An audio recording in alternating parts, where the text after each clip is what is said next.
People trusted Greenbox. The company sold eco-friendly products online. Their customers felt good buying from them. They were more than customers. They were a community. One day, that trust shattered into a million tiny pieces. The company suffered a huge data breach. Cybercriminals, the bad actors of the digital world, broke in. They did not just steal data. They stole names. They stole addresses. They stole credit card numbers. They stole the foundation of the business itself. The news spread like wildfire on social media. Customers were not just upset.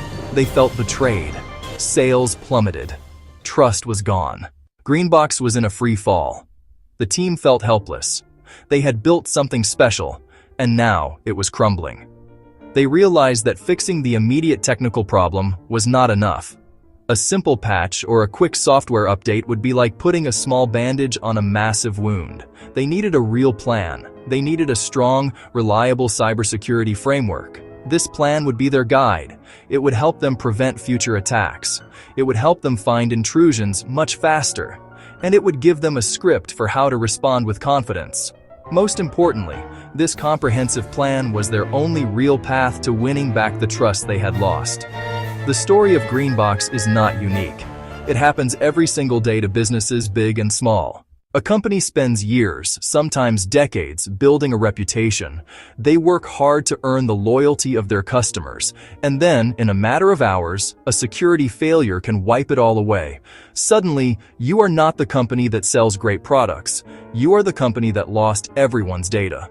This is why cybersecurity is not just an IT problem. It is a business problem. It is a trust problem. Acting before a crisis is the only way to protect the heart of your organization. It is about being prepared, not just scared. So, what does it mean to be prepared? It means moving from a reactive state to a proactive one. It means you stop waiting for bad things to happen and start building defenses to keep them out. What exactly is a cybersecurity framework? Let's break it down. Think of it like building a house.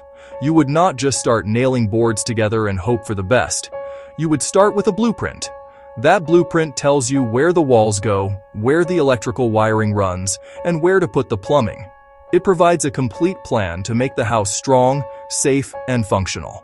A cybersecurity framework is the blueprint for your company's digital safety. It is a set of rules, guidelines, and best practices. It tells you exactly what to do to protect your information, your systems, and your customers. It is a structured approach to managing risk. A framework is not a single piece of software you can buy and install.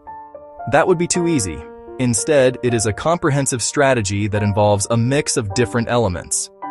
It includes technology, like firewalls and antivirus tools. It includes policies, which are the rules your team must follow. And most importantly, it includes people. A good framework ensures that everyone in the company, from the CEO to the newest intern, understands their role in keeping the organization secure. The best frameworks are designed to be clear and easy to follow. They can be adapted to fit a small business with 5 employees or a large corporation with thousands. A strong framework is typically built around 5 core functions. These functions work together like a team of superheroes, each with a special power. They are prevention, detection, response, recovery, and governance. Prevention is the first and most important line of defense. Its goal is simple: stop cyber attacks before they can cause any damage. This is where you build your digital walls high and strong. It often involves simple, common-sense actions that have a massive impact on your overall security. The first step is enforcing strong, unique passwords for every account. Reusing the same password across multiple services is like giving a thief one key that unlocks your house, your car, your office. It is a risk you just cannot afford to take. Password managers can help make this process much easier for everyone on your team. Next, you must turn on multi-factor authentication, or MFA, wherever possible. MFA is a game changer. It adds a second layer of security to the login process. Even if a criminal steals your password, they still will not be able to get in without that second piece of information, which is usually a code sent to your phone. It is like having a bouncer at the door who checks for a password and then asks for a secret handshake. Another critical part of prevention is keeping all your software and systems up to date. Those annoying update notifications are not just there to interrupt your work. They often contain vital security patches that fix vulnerabilities discovered by developers. Limiting access is another powerful prevention tactic. This is known as the principle of least privilege. It means that each person in your company should only have access to the information and systems they absolutely need to do their job. An employee in the marketing department probably does not need access to sensitive financial records. By restricting access, you limit the potential damage if one person's account is ever compromised. Finally, basic tools like firewalls and antivirus software are non-negotiable. Firewall antivirus software. A firewall acts as a filter for your network, blocking malicious traffic, while antivirus software scans for and removes harmful programs. These are your digital gatekeepers. Simple, ongoing training is also a cornerstone of prevention. You need to teach your staff how to spot common scams, especially phishing emails. Phishing attacks are designed to trick people into giving away sensitive information or clicking on malicious links. Regular bite-sized training sessions can teach employees to be skeptical. Teach them to hover over links to see the real destination. Never open attachments from unknown senders. Even with the best prevention measures in place, you have to assume that some threats will eventually get through. No defense is perfect. That is why detection is so critical. Detection is about finding signs of an attack as early as possible. The longer an attacker remains undetected, the more damage they can do. They can steal more data. They can install more malware. They can burrow deeper into your systems. The goal is to shorten dwell time from months or weeks down to just hours or even minutes. Fast detection minimizes the harm. Monitor your systems constantly. Watch your network traffic. Watch your servers. Watch employee devices. Use security tools that automatically alert you to suspicious activity. Example, log in from an unusual location. Example, a large outbound data transfer. These automated systems are your digital alarm bells. They work 24/7, even when your team sleeps. Once you have detected an attack, the clock starts ticking. What you do next and how quickly you do it can make all the difference. This is where the response function of your framework comes into play. A good response is not about panic. It is about a clear, predefined plan executed with calm and precision. Incident Response Plan, a step-by-step guide for your team. It removes guesswork and chaos, letting your team act decisively and effectively. Define roles and responsibilities. Who is in charge of the response effort? Who handles technical tasks, like isolating systems? Who handles communication with employees, customers, and legal advisors? When everyone knows their role, there is no confusion or delay. Include specific technical steps to contain the threat. Disable a compromised user account. The goal? Stop the bleeding fast. Protecting data and evidence is crucial. Preserve evidence of the intrusion. Evidence helps you understand how attackers got in, and it is necessary for legal or regulatory follow-up. Do not just wipe an infected machine clean. Follow forensic procedures. Make a copy for later analysis. Your response plan should spell out these procedures. Practice is one of the most effective ways to ensure a smooth response. You would not send firefighters to a real blaze without drills. The same applies to your incident response team. Hold regular drills. Run tabletop exercises that simulate a cyber attack. These drills help you walk through the plan.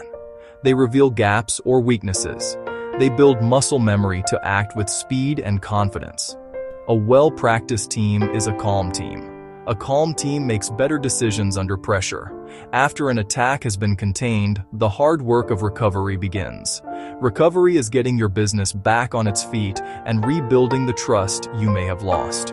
A swift recovery process can turn a negative event into an opportunity. An honest recovery process can turn a negative event into an opportunity. A thorough recovery process can turn a negative event into an opportunity. It is your chance to rise from the ashes stronger than before. First technical step, restore your systems. And restore your data from clean backups. That is why reliable, regularly tested backups are critical. Restore operations to a known good state from before the attack. Once systems are back online, thoroughly scan them. Ensure there are no hidden backdoors. Ensure there are no lingering threats left behind. Patch the specific vulnerability attackers exploited. Closing that door prevents the same trick tomorrow. Communication during recovery is paramount. Tell your customers what happened. Be honest. Be clear, be transparent. Do not downplay or hide important details. Explain what data was affected. Explain what you have done to fix the problem. Explain what steps you are taking to prevent it again. Use simple, plain language. Avoid technical jargon that confuses people. An honest, direct message shows respect and rebuilds trust. Offer support to affected individuals when needed. If credit card numbers were stolen, if social security numbers were stolen, offer free credit monitoring services. Show you are taking responsibility and helping protect customers. A fast recovery demonstrates you care. A transparent recovery demonstrates you care.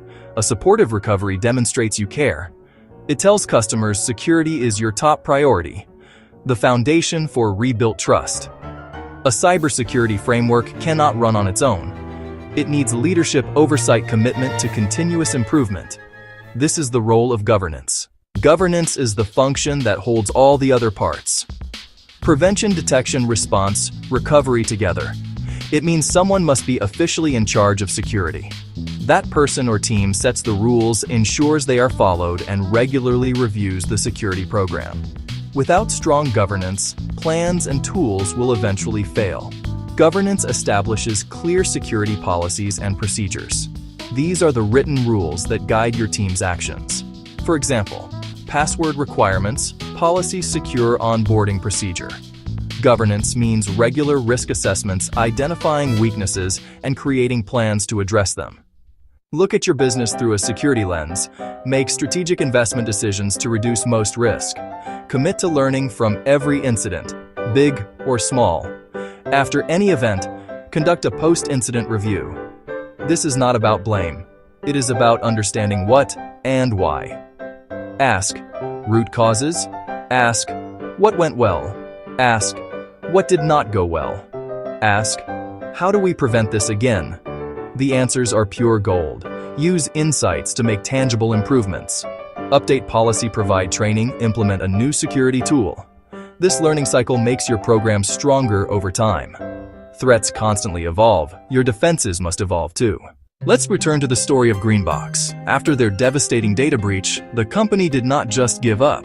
They decided to fight back, not against the attackers, but for their customers' trust. They embraced the principles of a cybersecurity framework and started making real changes. They began with simple, powerful steps. They implemented multi-factor authentication across all their systems. They hired an expert to help them update and patch every piece of software. They created a clear and simple plan for their team to follow. This was their new blueprint for safety. They were open and honest with their customers throughout the entire process. They sent out regular updates, not in confusing corporate speak, but in plain, simple language. They said, "We made a mistake. Here is what we are doing to fix it." This radical honesty was refreshing. They explained the new security measures they were putting in place. They detailed their new training programs for staff.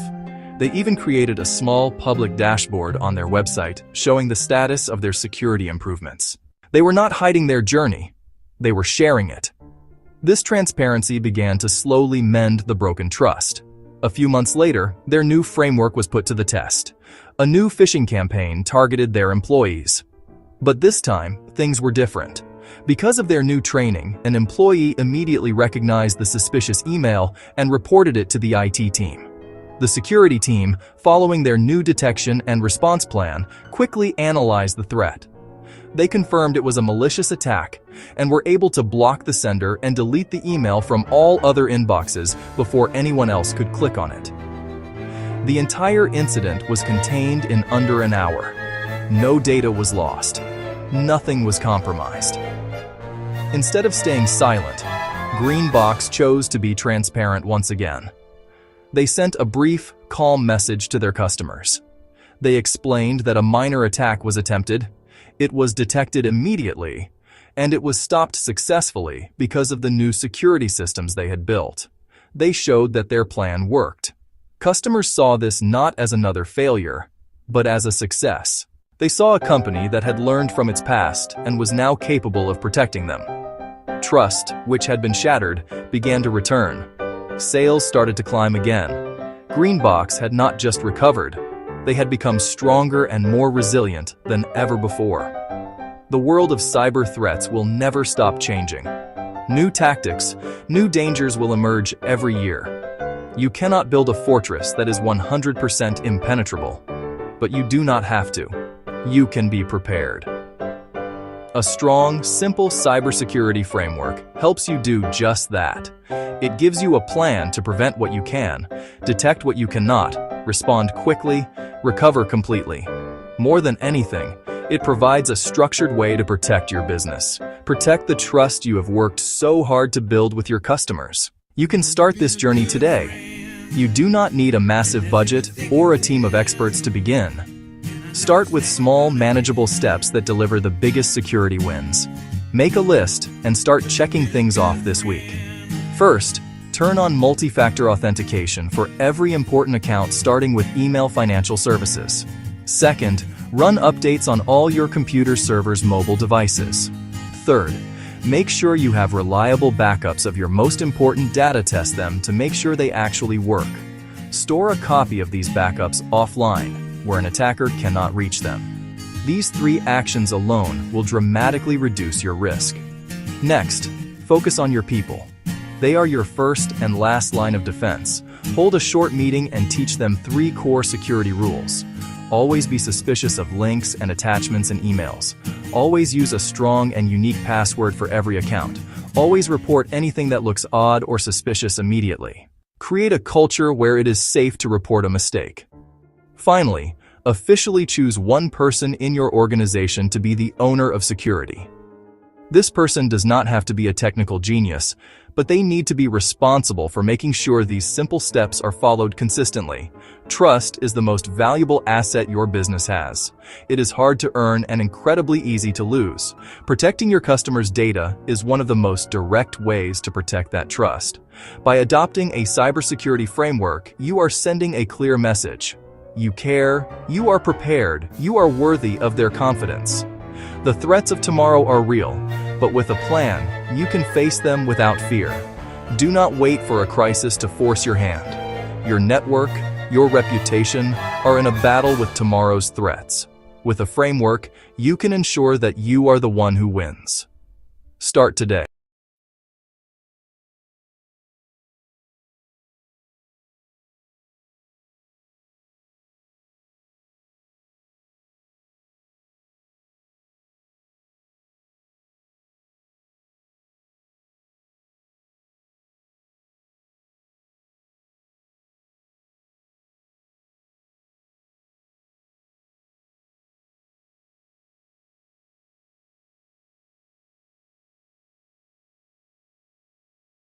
Conflict is a fundamental part of the human experience. It quietly weaves its way into our lives, appearing in our homes with loved ones, at our workplaces, among colleagues, and even on the grand stage between nations. We often view it as a destructive force, a storm that threatens to break bonds and leave behind a trail of hurt feelings and broken trust.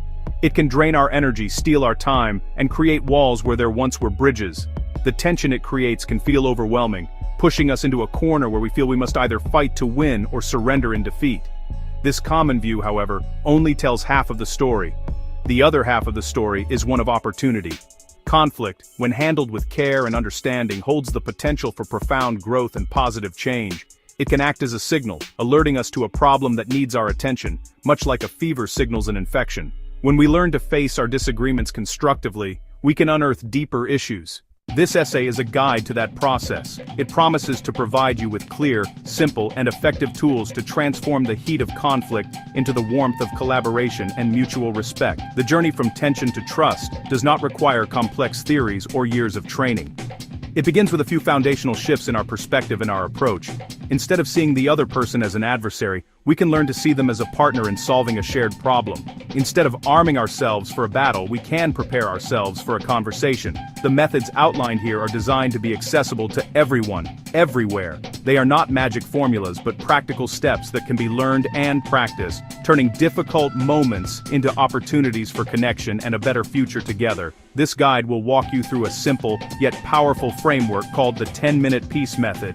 It is built on 3 core ideas: listening to, truly understand, identifying the essential needs driving the conflict, and co-creating a fair plan to move forward. We will explore each of these pillars in detail, offering practical examples and simple scripts you can use immediately. The goal is to equip you with the confidence and skills to navigate disagreements not with fear, but with hope and a clear path that honors everyone involved. Okay, so yeah, let's begin. At its core, conflict is simply a perceived divergence of interests. It arises when 2 or more people believe that their wants, needs, and values are incompatible. This can manifest in countless ways: a loud, shouting argument over who should do the dishes, a quiet, simmering resentment over a missed promotion at work. The disagreement can be over tangible resources like money, time, or property, or it can be about intangibles like respect, fairness, or a sense of belonging. Often, the subject is merely the tip of the iceberg, masking deeper currents of emotion and history. The real fuel for conflict is rarely the issue itself, it's how we react to it. When we feel our needs or identity are threatened, our brain's ancient survival instincts can take over. We enter fight, flight, or freeze. In that state, empathy drops. We lash out with blame, retreat into silence, or dig into our position. Those reactions escalate things, turning a simple disagreement into a damaging battle. Unresolved conflict drains our most precious resources. It consumes mental and emotional energy, leaving us exhausted and unfocused. It wastes time that could be used for collaboration or joyful connection. Most importantly, it erodes trust, the foundation of healthy relationships. Finding a better way is a necessity for our well-being. By managing our reactions and using a new framework, we stop the damage and create positive outcomes. We build stronger bonds, make better decisions, and turn pain into growth. The single most powerful and transformative tool in any conflict is also the simplest: listening. Not just waiting for your turn to speak, but listening to truly understand. People in conflict are often desperate to feel heard and acknowledged. Undivided attention can lower the emotional temperature and create space for real conversation. It signals that you value them as a person, even if you disagree. First, stop everything else. Put down your phone, turn away from your computer, make eye contact. Give them the floor, and let them speak without interruption. Your goal is not to prepare a rebuttal or spot flaws, but to understand their world. Listen for facts, and also for feelings: fear, frustration, sadness, a sense of disrespect.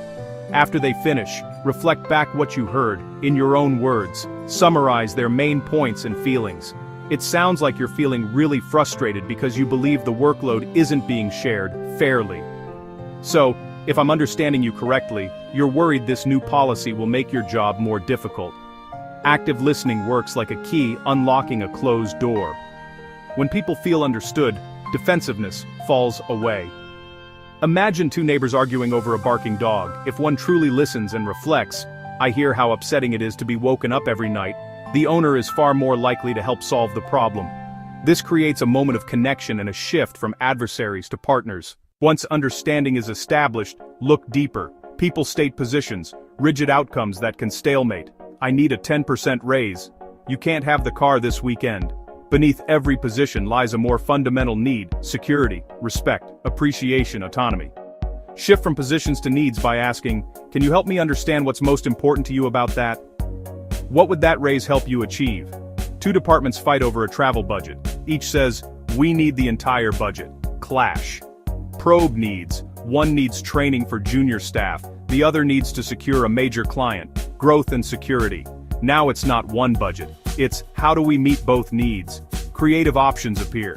Perhaps online training for one. Only 2 key people travel for the other. Focusing on why behind what unlocks win-win outcomes. The final step: co-create a concrete, actionable plan. Vague commitments fail. A strong plan is specific, measurable, and realistic. Answer: who will do what, by when, and how we'll know it's working. Brainstorm options together. Sit side by side looking at the problem. Generate without judgment, Then evaluate pros and cons from both perspectives. Select options that meet core needs and are practical. For household chores, list tasks, divide fairly, write it on a fridge chart, and schedule a check-in, say, in 2 weeks. 3 simple techniques help in the heat of the moment. First, a cooling off period. When emotions run high, pause the conversation. Say, I'm feeling too upset to talk clearly. I want to solve this, but I need 20 minutes. Can we come back then? Do what calms your nervous system. Return more resourceful and open.